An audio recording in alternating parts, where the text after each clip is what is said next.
મહિનામાં રૂપિયામાં ગણીએ તો 6 કરોડની ઉપર ટામેટામાંથી કમાય છે. હેલો ફ્રેન્ડ્સ, હું સાગર પટેલ અને હું અહીંયા ઓસ્ટ્રેલિયાના ગ્રિફિથમાં આવ્યો છું અને મારા પરમ મિત્ર રિપલભાઈ ફરી પાછા મને ખેતરોની વિઝિટ કરવા માટે લઈને આવ્યા છે. આજે અમે ટામેટાના ખેતરમાં આવ્યા છીએ અને આપણા બધા માટે ગૌરવની વાત એ કહેવાય કે આપણા ગુજરાતના બેન એ આખું આ ટામેટાનું ખેતર એ જાતે પોતે હેન્ડલ કરી રહ્યા છે અને આપણે એમને બધાને વિઝિટ કરાવશે. તો એક નારી શક્તિ જે શું કરી શકે છે આવો હું તમને બતાવું. આજે સુંદર મજાનું આ ટામેટાનું ખેતર આવો. તો અમે અહીંયા 4 હેક્ટર જેટલું ટમાટરનું હાઇડ્રોપોનિક ગ્રીન હાઉસ છે અને આપણે અહીંયા ઓસ્ટ્રેલિયામાં સિડનીમાં પૂરા આખા ન્યૂ સાઉથ વેલ્સમાં સપ્લાય કરીએ અને એ પંચ ટામેટાના પંચ આ રીતે આખા રેડ હોય તે પીક થાય અને અહીંયા ક્લાઇમેટ મેન્ટેન અને ટેમ્પરેચર મેન્ટેન અને ઇરિગેશન મેન્ટેન એ બધું કામ અમે જ કરીએ. તો આ જે ટામેટાની ખેતી છે તે આખા વર્ષની હોય છે, એટલે આ એક પ્લાન્ટ આખા વર્ષ સુધી ફ્રૂટ આપે. આ ખેતીમાં આપણે માટીનો યુઝ નથી કરતા. અહીંયા રોકવુડ સ્લેબ આ જે છે તેની અંદર જ થાય છે ખેતી અને ગ્રાફ્ટેડ પ્લાન્ટ યુઝ કરીએ છીએ, એટલે એમાં વધારે ડિસીઝ કે ઇન્સેક્ટની પ્રોબ્લેમ નથી હોતી. અને અહીંયા પાણીનું ઇરિગેશનનું મેન્ટેન ટેમ્પરેચરના હિસાબે થાય અને કંટ્રોલ પણ એના હિસાબે થાય. તો આપણે હવે આ આખી ટામેટાની વાડી જોઈશું અને અહીંયા જ ટામેટા ઉગે છે અને અહીંયા જ પેક થાય છે અને અહીંયાથી જ આખા ઓસ્ટ્રેલિયામાં જતા હોય છે. એટલે મને ખૂબ જ ગૌરવ લાગ્યું કે આપણી ગુજરાતની નારી શક્તિ અહીંયા આવીને પણ આટલું સુંદર મજાનું ખેતીનું કામ કરી શકતી હોય તો આપણા ગુજરાત માટે બીજી ગૌરવની વાત ન હોય.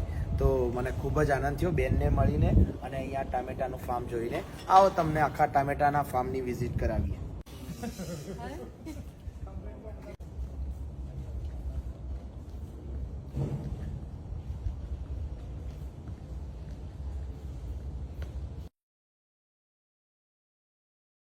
અમે અહીંયા ટામેટાના ખેતરમાં ફરી રહ્યા છીએ અને આ ખેતરમાં આપણે ઉપર સુધી જઈ શકીએ એના માટે આ હાઇડ્રોલિક સિસ્ટમ છે અને આ હાઇડ્રોલિક સિસ્ટમમાં આપણે છેક ઉપર સુધી જઈ અને ઉપરથી પણ કોઈ છોડને ટ્રીટમેન્ટ કરવી હોય કે એના કંઈ પણ આપણે એને ઉપર બાંધવું હોય કે ગમે તે એને એ કરવું હોય, આપણે ઉપર એનાથી વધારે ગ્રો કરાવવો હોય તો એના માટે આપણે અહીંયા ઉપર પણ જઈ શકાય છે અને એ જ રીતે આપણે નીચે પણ જઈ શકાય છે.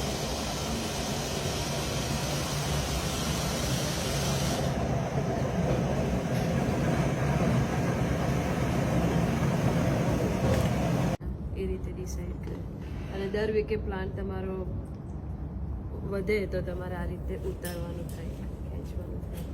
આ બધી જોબ એ આપણી બધી ગુજરાતી છોકરીઓ જ કરે. ઓકે, અહીંયા આ જે પ્લાન્ટ છે એને ઉપરથી નીચે કરવાનો અને જેમ આપણે વેલ ચડાવીએ એ રીતે એને વેલ ચડાવવાની. અમે લગભગ આનાથી 10 ફૂટ જેટલા ઊંચા છીએ, રાઈટ? કે એનાથી પણ વધારે? 10 ફૂટ. ઓકે, 10 થી 12 ફૂટ જેટલા ઊંચા છીએ. આ મશીન ઉપર ઊભા છીએ અને અહીંયા મોસ્ટ બેનનું એવું કહેવું છે કે આપણી ગુજરાતી છોકરીઓ અહીંયા કામ કરે છે અને પોતે જાતે બેન આટલું મોટું ફાર્મ પણ સંભાળે છે અને આપણી ગુજરાતી છોકરીઓને અહીંયા એ રોજગાર પણ આપે છે. એટલે ગુજરાત માટે ખૂબ જ ગૌરવની વાત છે. અમે હવે નીચે જઈએ છીએ. આ જે છોડ છે એના નીચે જઈએ છીએ. નીચે ઘણા બધા ટામેટા લાગેલા છે.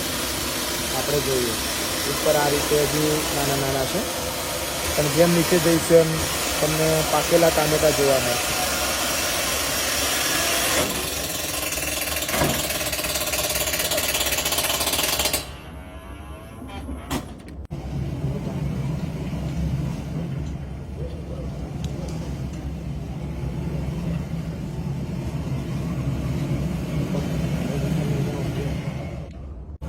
આ રીતે મશીનથી આપણે સારા ટામેટા લઈ શકાય.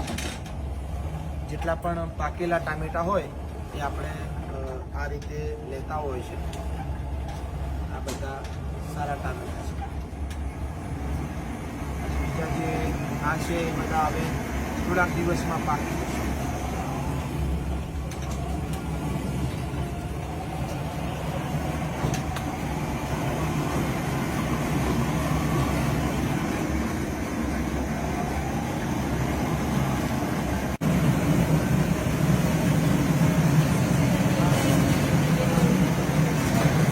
આજે આપણે આ ટામેટાનું ફાર્મ જોયું અને બેનને પૂછીએ કે આવડું મોટું ફાર્મ ડેવલપ કરવામાં તમને કેટલી મહેનત લાગી છે અને આ ટામેટા તમારા ક્યાં ક્યાં જાય છે? આ ઘણા વર્ષોની મહેનત, દરરોજનું હાર્ડવર્ક, 7 દિવસ કામ કરીએ અને આ ટામેટા આપણે ઓસ્ટ્રેલિયામાં આખા ન્યૂ સાઉથ વેલ્સમાં સપ્લાય કરીએ. વોલવર્થના જે મોટા સ્ટોર હોય છે ત્યાં જાય છે. બેનનું એવું કહેવું છે કે આખા ઓસ્ટ્રેલિયામાં સારા ખેડૂતોમાં એમની ગણના પણ થાય છે, એટલે બેનનું હાર્ડવર્ક એ એમની સફળતા સુધી એમને લઈ ગયું છે. તો તમે સારી સિઝનમાં, ટામેટાની સારી સિઝનમાં 1 મહિનામાં કેટલી ઇન્કમ મેળવો છો? મહિનામાં રૂપિયામાં ગણીએ તો 6 કરોડની ઉપર. વાહ! મહિનામાં રૂપિયામાં ગણીએ તો 6 કરોડની ઉપર ટામેટામાંથી કમાય છે. તો તમે બધા આવો તો ચોક્કસથી આ ગ્રિફિથમાં આ ટામેટાના ફાર્મની વિઝિટ લેજો, ટામેટાના ખેતરની વિઝિટ લેજો. મળીએ. જય માતાજી. જય માતાજી.